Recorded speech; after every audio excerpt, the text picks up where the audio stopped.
So one of the latest soap operas to play out in the news, especially the tech and business news, is between two startups, one called Rippling and one called Deel. And at its core, Rippling accuses this company called Deel of hiring a spy to come work in their office and, well, basically do corporate espionage, like steal their secrets so that Deel could, well, leverage that information. Familiar with Russia planning sleeper cells in the United States and, vice versa. Governments hiring spies to come in and do this stuff, but companies doing it is kind of a pretty extreme thing. And so the reason we're finding out about all this was there was a bunch of drama where this company called Rippling, and who's raised billions of dollars, right? Caught the guy, chased him into the bathroom, it was a whole James Bond kind of mess. And that kind of drama, of course, people in the press and reporters and of course consumers, they love to eat that stuff up. If you don't know, not that it's that important for the topic of this video,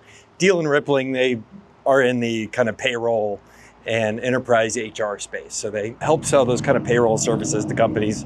Deel focusing on global stuff, Rippling kind of getting into that space, but by and large, they're direct competitors. So, ultimately that's why Deel would hire somebody to do this. If they were able to get, say, Rippling's customer list or what those people are paying, given they both sell kind of, the equivalent type product to the same type of customers, it would give them a big competitive advantage in the market to, try to go win more market share and more business. Now, I'll put a link below. You can kind of read up on it yourself. Like every reporter's eating this stuff up with a spoon. It's the kind of stuff reporters love to report on. But reading this story made me think of two things and two stories of things that I had gone through in my career. And I think this is, a big takeaway from something like this if you're a business owner. So number one story was one time I was in and CEOing a company. And as CEO of that company, I had somebody come to us and say, hey, would you like to buy your competitor's customer list? You'll know what the customers are, how much they're paying, what contracts they're on, when they'll expire, all that kind of stuff. And the reality was, it was tempting to buy it.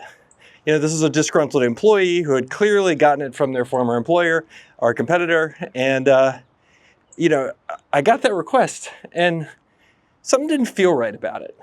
And, we said, hey, let's get back to you. And eventually after thinking about it, the reaction to being offered that was we said no. And I thought about it in a couple ways. And ultimately, there's of course the legal liability of being party to something like that. I don't know if this person had a confidentiality agreement or any of that kind of stuff.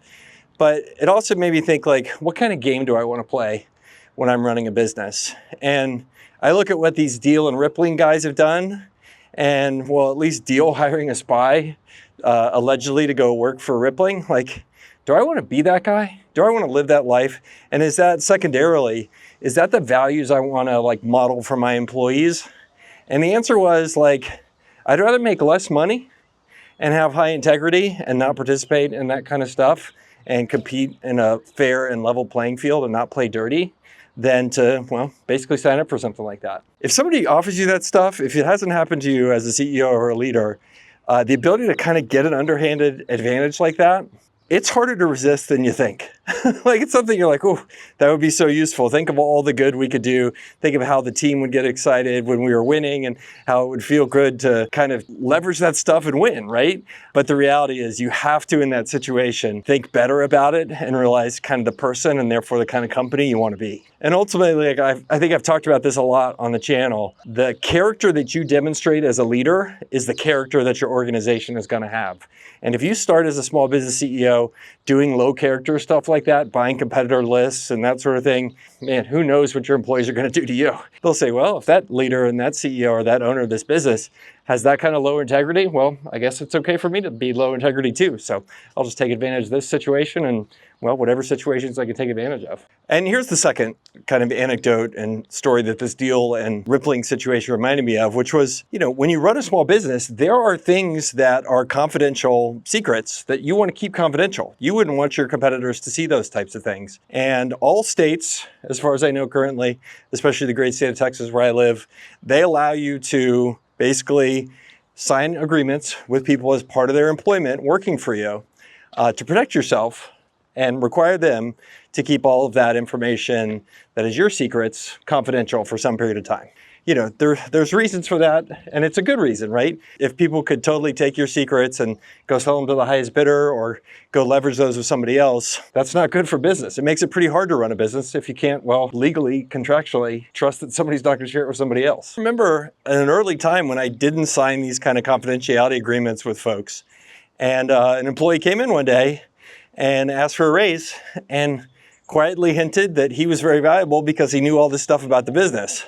And well, I gave him the raise, but we signed a confidentiality agreement as part of it. And then later on, he left the company. And I was actually pretty happy about it because, man, he told me right in that moment that that wasn't the type of person I wanted to have in my company.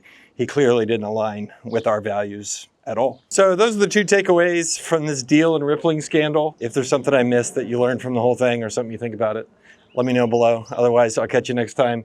And if you like this stuff, give me a follow. See ya. Bye.